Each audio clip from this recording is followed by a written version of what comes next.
The Battle of Pell's Point, fought on October 18, 1776, was an important engagement during the early stages of the American Revolutionary War. It occurred on the northern part of New York's Manhattan Island, in the area around modern-day Pelham Bay, in what is now the Bronx. The battle was significant not only because of its tactical importance but also because it marked a rare American success during a period when the Continental Army was reeling from a series of defeats.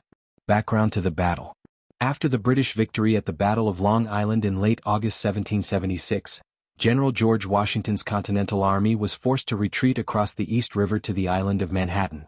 Despite holding out in the city for a time, the Americans were struggling to defend against the British Army, which was both superior in numbers and in its military equipment.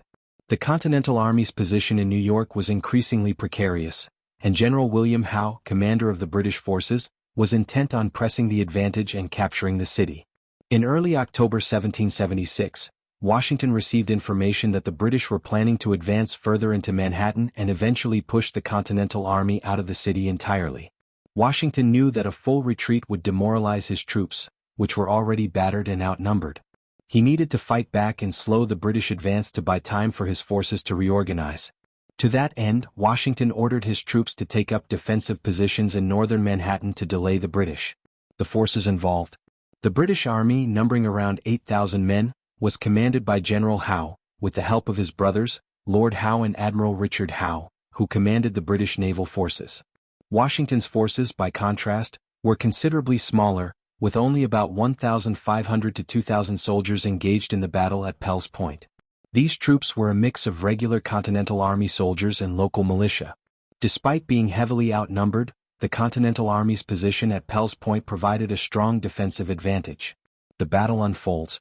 The battle began when the British launched a move toward the northern portion of Manhattan, attempting to outflank the American defenses. General Howe sent a column of British troops under the command of Major General Charles Cornwallis, who was to move around the American position and attack from the rear. Cornwallis's forces were supposed to capture the Continental Army's position and prevent any potential retreat. Washington's forces, realizing they were outnumbered and that the British were attempting to flank them, had prepared a defensive line around Pell's Point, which was situated near the Pelham Bay area. This provided them with natural advantages in terms of terrain. The American forces used the height of the land to fortify their position and set up artillery to resist British assaults. The British attack, led by Cornwallis, began with an attempt to flank the Americans, but Washington had already anticipated this move.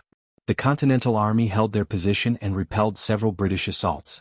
Despite being outnumbered, the Americans were able to fight effectively using the terrain to their advantage. Their defensive lines held firm, and Cornwallis found himself bogged down and unable to break through the American defenses. Realizing that the American position could not be easily overcome, and not wanting to risk a prolonged engagement in such a difficult terrain, Cornwallis ultimately decided to pull back. The British forces, despite their superior numbers and firepower, failed to achieve their goal of dislodging the Continental Army from their position at Pell's Point. The aftermath and significance. Though the Battle of Pell's Point was not a large-scale victory, it was a significant tactical success for the Continental Army. Washington's forces had successfully delayed the British advance and inflicted enough damage to force Cornwallis to retreat. This buy-in time allowed Washington to reposition his troops, avoiding a crushing defeat. The victory at Pell's Point also provided a much-needed morale boost for the Continental Army. After the disastrous defeat at the Battle of Long Island, and subsequent retreats, the Americans were in desperate need of a win. While the battle did not decisively alter the course of the war, it demonstrated the resolve of the Continental Army to stand firm against the British and fight for their independence. Additionally, the battle showed that the British were not invincible, and that the Continental Army, though inexperienced, could hold its ground in certain situations. This was a critical moment in the war, as it helped solidify Washington's leadership and provided hope to both the American public and the soldiers under his command. Conclusion. The Battle of Pell's Point, though not one of the most well-known engagements of the American Revolution, played an important role in the early stages of the war.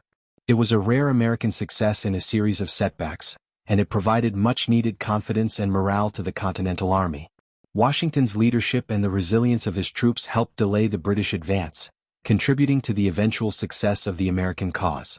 The battle proved that even in the face of overwhelming odds, the Continental Army was capable of standing firm against the British, setting the stage for future victories in the war for independence.